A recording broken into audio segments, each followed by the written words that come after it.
could not envision living life written off as like life in a prison, like light in a prism. I reflected pain and punishment that I collected till it came to be expected. I would give and I was never given a decision in the matter, in the manner of speaking. I was weakened by leaking on violent seas during these vibrant scenes until my silence seemed like a cry for help. But why should it? How can I put it? I felt for sure that I would melt or more or less wash to the shore. And life ain't a bitch or a whore. She's the source of this black magic, a sorceress.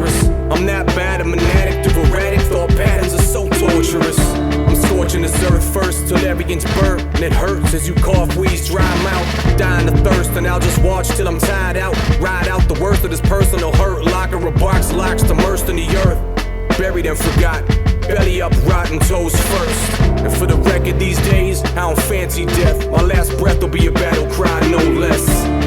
The day I found out that Marc tried to kill himself was a real tough day for me. Marc and I, really close, freshman, sophomore year.